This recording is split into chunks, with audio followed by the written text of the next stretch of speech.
Dodge Time with Goody, and today what we're going to do, we're going to change the back hatch liftgate off a 2005 Dodge Durango 5.7 liter engine.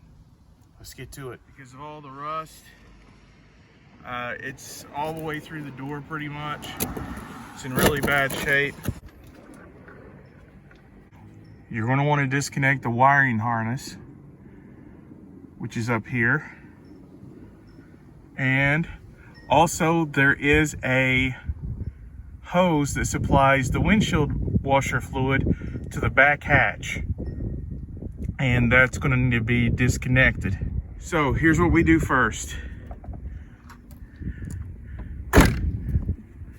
You come up to the hatch and you'll notice up here by this light, this is the spray nozzle that sprays water onto the back hatch window. And what you're going to need to do, get you a flathead screwdriver, and at the top you put the screwdriver in, push down, and pull out. And you may need a prop on the sides. And what happens is, see, this comes out, and you can see there is a hose connected to it. Well, you'll want to twist the hose off and pull out. It may be on there a little hard, so give it a little bit of patience as you're doing it, and then it should pull right off. Right here's what it looks like. That is where you wanted to push your screwdriver down when you're pulling that nozzle out. Okay, so do not lose that nozzle. You will see inside of here that this is still connected.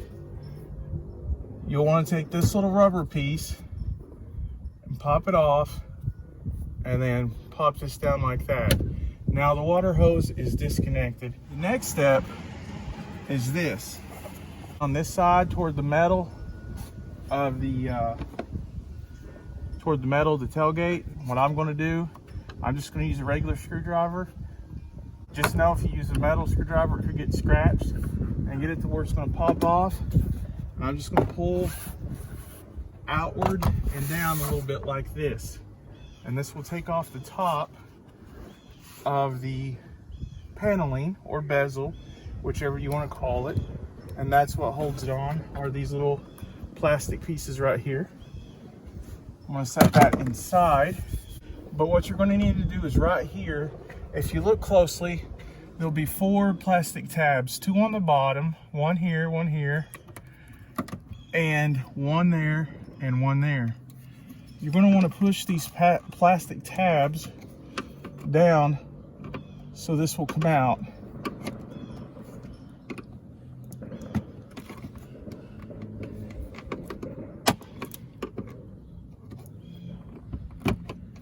And then you just pull the whole thing out. And if you see underneath it here, this is the plug-in to where it plugs into the lift gate. Now what you want to do here is, this is the main wiring harness. You just push that plastic tab in and pull out and unplug it. Could be a little bit stuck sometimes, but just unplugs just like that. And then now is when you pull this down and out, and it should look like this. Now, as far as the wiring goes and the windshield wiper goes, windshield fluid hose, they're both disconnected from the tailgate. So now we're going to have to get these 2 hinges and these 2 support arms, and then the whole lift gate will be able to come off. You're going to want a box wrench, a 13mm wrench. That's what we have here. And I'm going to take these top screws off of the latches, or the hinges, whichever you want to call them.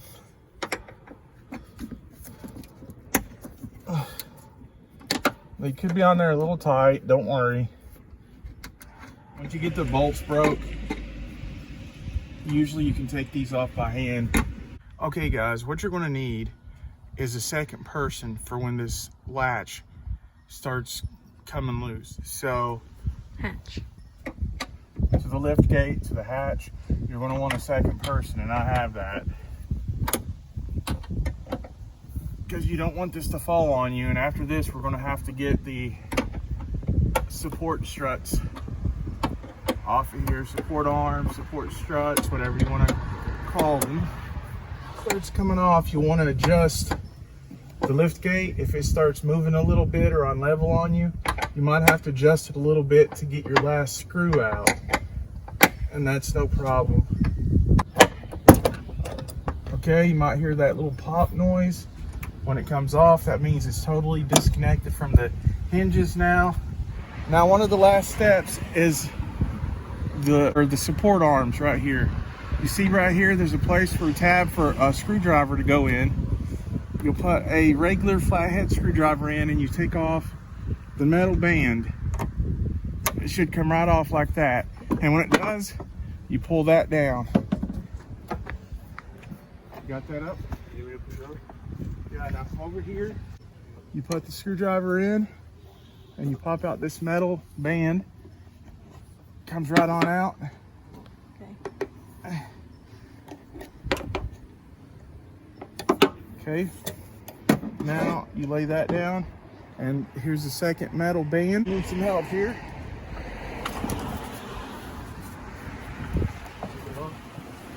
And it comes right off.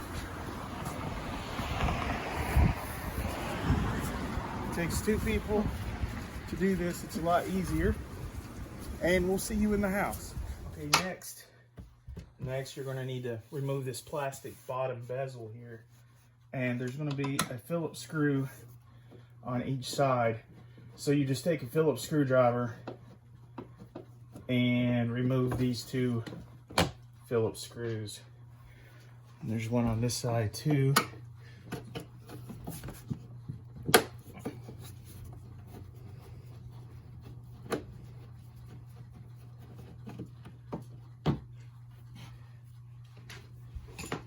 Then I'm going to look around this trim to make sure there's no more. Looks like there's two here. And there was two over there, but it looks like somebody has already moved them. But there was two here too, so you may have to go ahead and remove those too. A screwdriver, and I'm just going to pull up on this.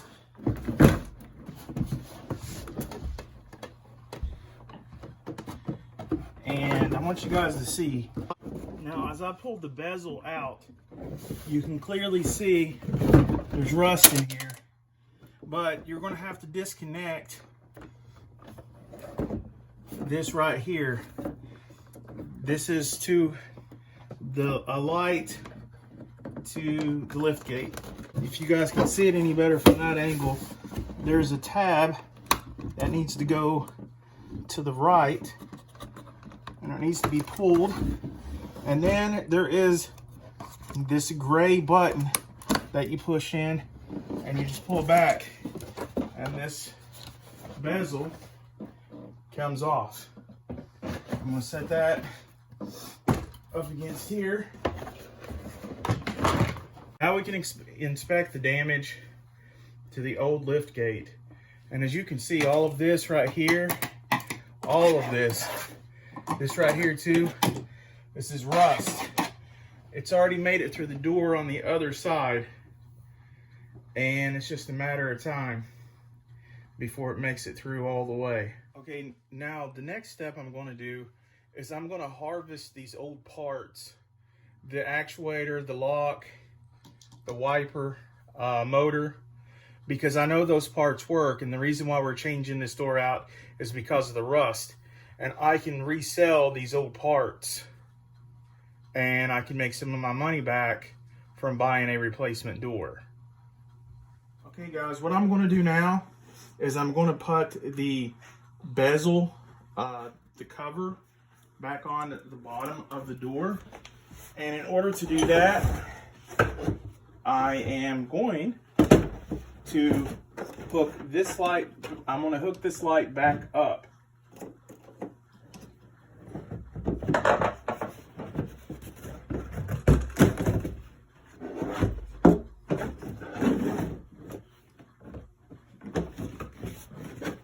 Put this on first.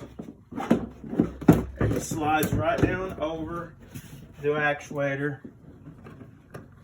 And then I'm going to feel to put this back on.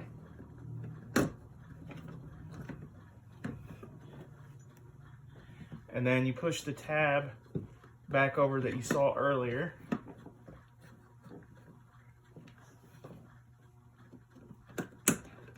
There, that snapped back on. Kind of give it a little slap or a little hit here and there. And that's gonna line it back up.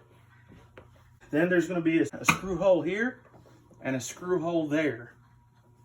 And I'm gonna put the screw in each screw hole on each side.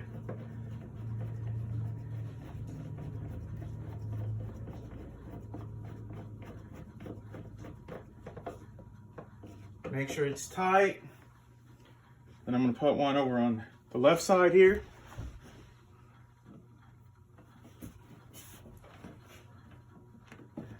Screw in nice and tight, just like that. And then I'm going to put the screws back in the bottom here. There's a screw here and then a screw here. There are 2 screws on each side. They are Phillips screws. And that gets this cover back on. Alright guys, the next step, you get a door. And I got this spare door at a local junkyard for $75. Got everything switched over. And I'm just going to put this on the Durango. So here we go. Okay. So it's going to take 2 people to hold this up, and you want to put your shocks back on first. Hold that up there.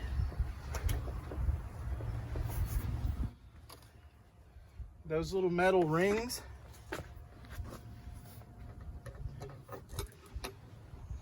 that I had, you're going to want to put them back on. Put it on there.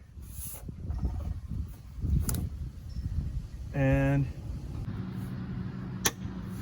when you hear it clip like that, and that's how you know it's in.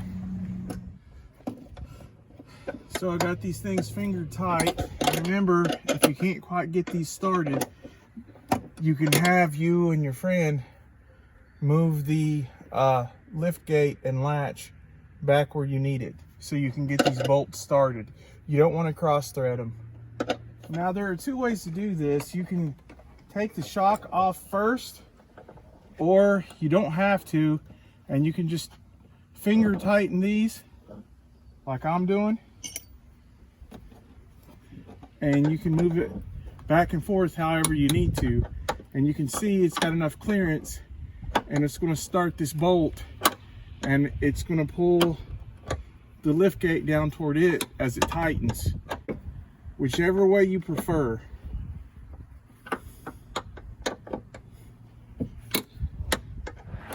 Okay guys, a very important part that I'm going to explain to you that you have to get right is the alignment of the tailgate door. You have to align, you don't tighten these up first, the hinge screws. What you do is you want to close your door and you want to make sure it's going to shut. If the hinges aren't lined up, then it's not going to go into place and latch on the latch. So you definitely want to make sure these are lined up. Once the bolts are lined up here on each side, you tighten them down. Now, here comes the part for the wiring harness. And what you need to do is take the wiring harness, you see it right here, put it up through that hole, and you put your fingers up to the top. is you feel the wiring harness coming in, and then you can see it come to the top hole up there. Then you take this rubber gasket and then you push it up against the metal and make sure it pops in place. Just like that, nice and even. Then you're going to see that there's a plug-in right here where these two plug in. I'll show you from this angle. It only plug in one way. You heard that clip. And then this will push into there until those four little clips go into place. This little place right here is where you're going to put the windshield hose. If you take that gasket off, you can see where you're feeding the hose up through, and then you just pull it through the other side. Okay guys, then you will see that this hose is coming out of right here, and you will see on the windshield washer nozzle, you will want to push it back in like this, twist it to the left and right, and you'll want to put this into the metal first and push it up, and then that will snap into place just like that. All right guys, the secret to putting this bezel back on is you're going to want to take the plastic pieces off the door and you're going to want to slide them up. It's much easier this way. Slide these up on there. You do that on both sides, and you can see there's some in the front. You want to make sure those are all there too. And this is the last piece that you have to worry about. Now make sure they line up with the holes right there and right there. Make sure it fits down in there. Make sure everything works. And that is exactly how you change out the tailgate on a 2005 Dodge Durango 5.7 liter engine. If you like these videos, smash the like button, give me a thumbs up, subscribe to my channel, and until next time, have a good day.